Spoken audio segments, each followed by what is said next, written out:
Oi, gente, professora Kainan Villanova, professora de redação, com minhas mãozinhas aqui para dar oi para vocês.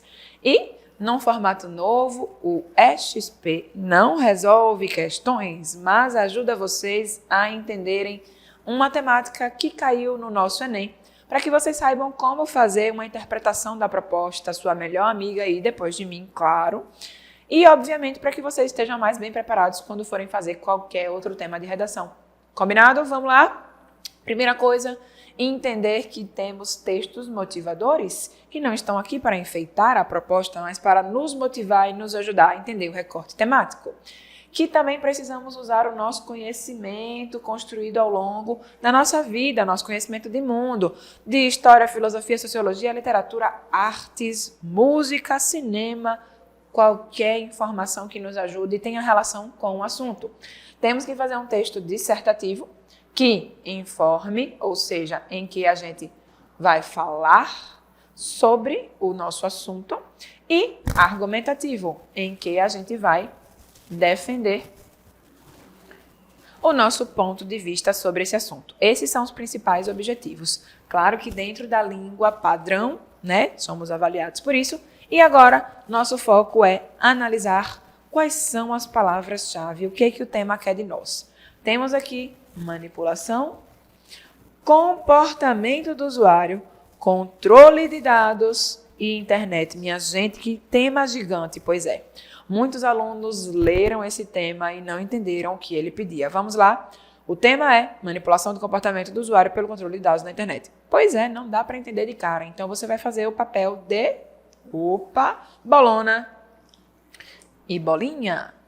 A gente já entende que esse eixo aí está no universo comportamento, internet, e nós temos o comportamento do usuário, o controle de dados na internet, e o foco desse tema é que a gente fale se na internet há uma manipulação, certo? Desse comportamento. Então, a gente tem aqui controle, vamos lá, de dados. Internet é algo bem amplo, né? E o recorte quer que a gente explique se na internet há sim esse controle de dados e se nós somos manipulados. A seguir, um comportamento determinado por essa manipulação.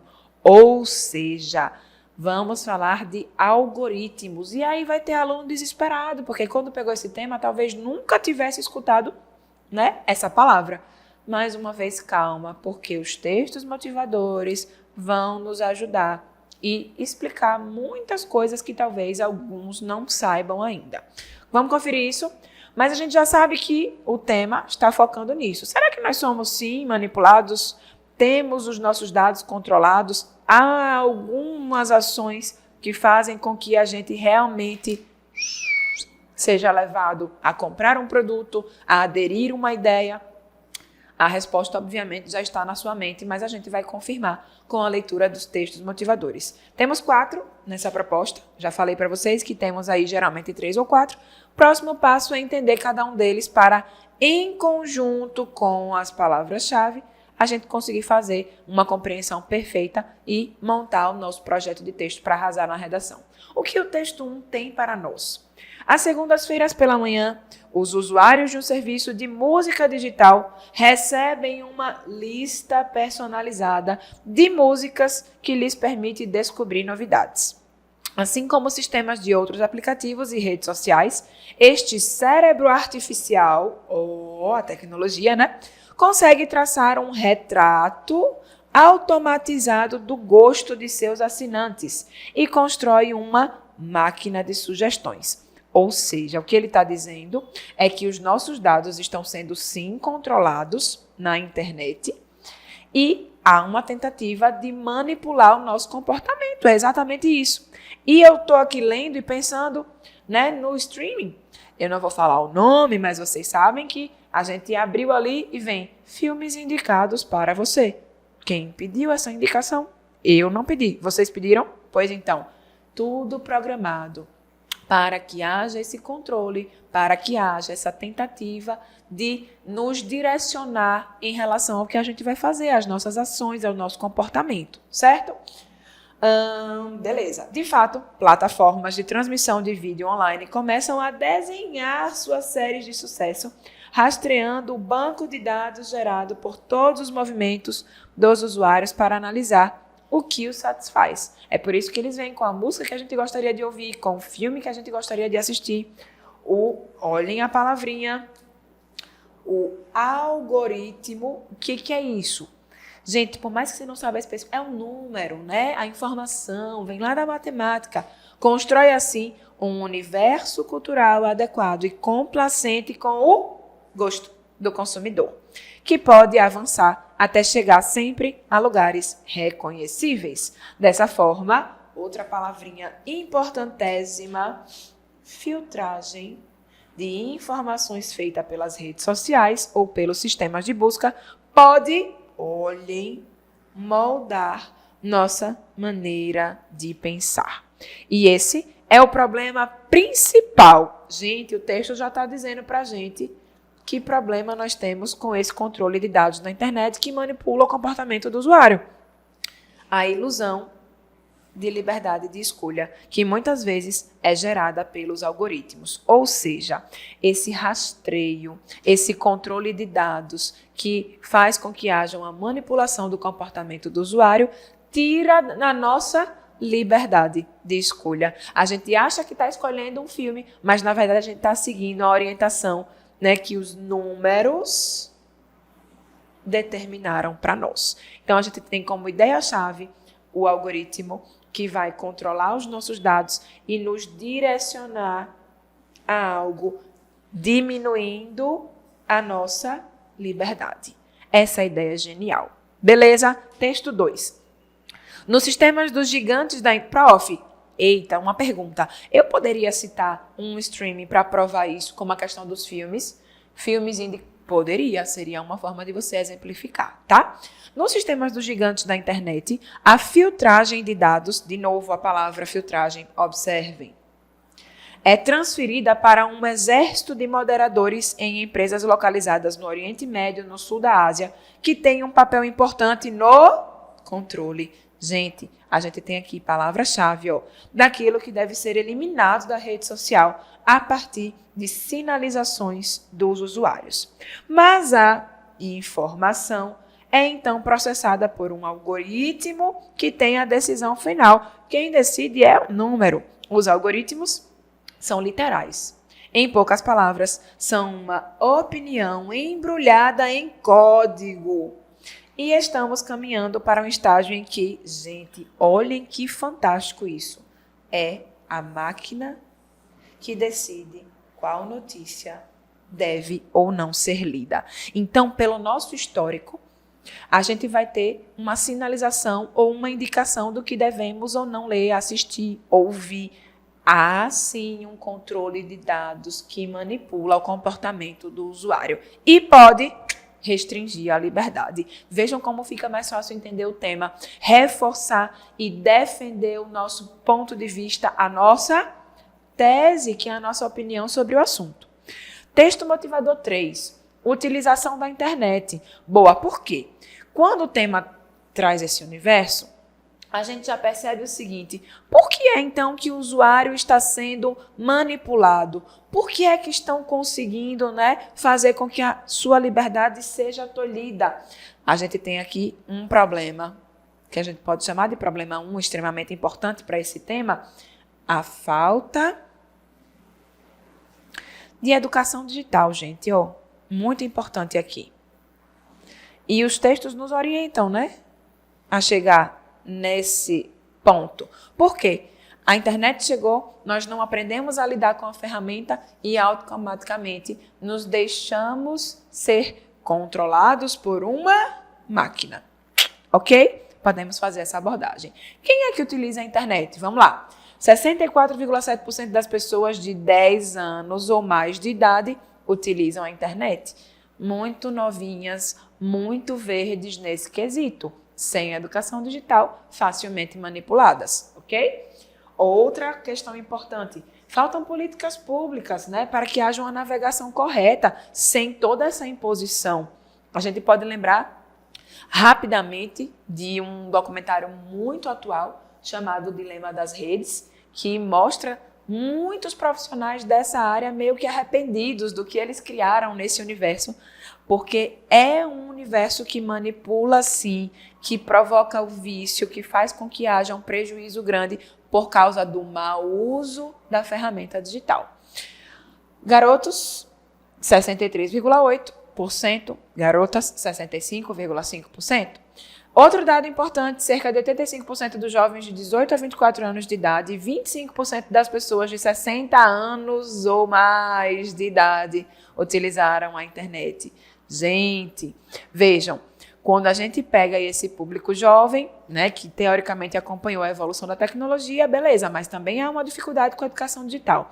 Mas quando a gente pega um público, né, com a idade mais avançada, que além de não ter tido educação digital, tem uma dificuldade enorme de fazer pesquisa, de conferir as fontes e acredita em tudo que acontece, se a máquina decide qual notícia deve ou não ser lida, muitas vezes informações falsas podem chegar e essas pessoas acabam acreditando sem fazer uma pesquisa, né? Como já afirmava Daniel Kahneman, com uma teoria maravilhosa chamada de cognição preguiçosa.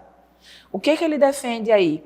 Daniel já ganhou o prêmio Nobel, ele tem muitas especialidades, né? E ele defende que há uma preguiça mesmo de investigar, averiguar, buscar as fontes e a gente acaba acreditando em tudo que encontra. Isso é muito comum no meio da internet, no meio digital, e as pessoas acreditam então no que leem e são muitas vezes manipuladas, controladas e levadas a acreditar no que alguém ou alguéns, gente, não escrevam isso na redação, tem como objetivo, certo? 94,2% enviam ou recebem mensagens de texto, voz ou imagens por aplicativos diferentes de e-mail. Então, a galera participa e está fornecendo informações, dados para que haja esse controle. 76,4% assistem a vídeos, inclusive programas, séries e filmes.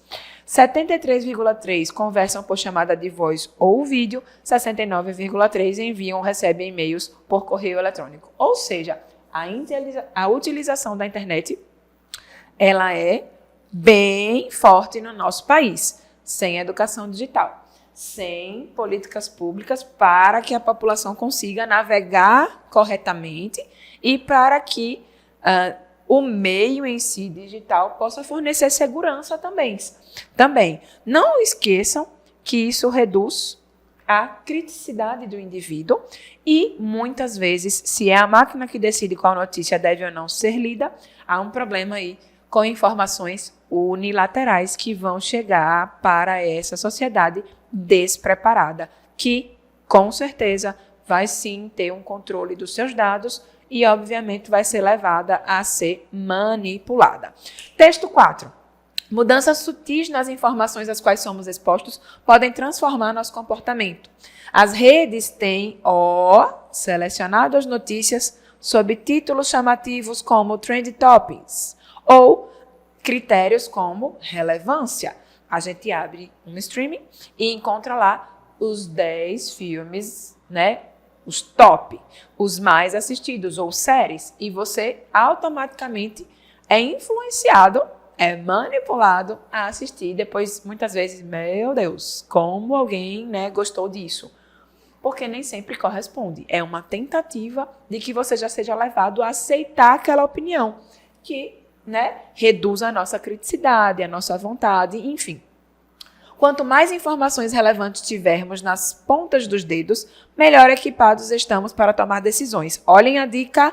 Gente, informação é tudo. Então, informação, mas que a gente consiga pensar e refletir sobre ela. Tendo informação, a gente toma as decisões. No entanto, surgem algumas tensões fundamentais entre a conveniência e a deliberação. Entre o que o usuário deseja e o que é melhor para ele. Entre a transparência e o lado comercial. Vejam, isso aqui está nos mostrando que às vezes a gente lê uma coisa e a gente quer encontrar aquilo no texto. Então, a gente acaba acreditando, não vai ali pesquisar, averiguar, buscar outras fontes, ter informações que não sejam unilaterais, certo? Quanto mais os sistemas souberem sobre você em comparação ao que você sabe sobre eles, há mais riscos de suas escolhas se tornarem apenas uma série de reações a cutucadas invisíveis, o que limita, manipula, né, e impede aí uma decisão nossa, não da máquina.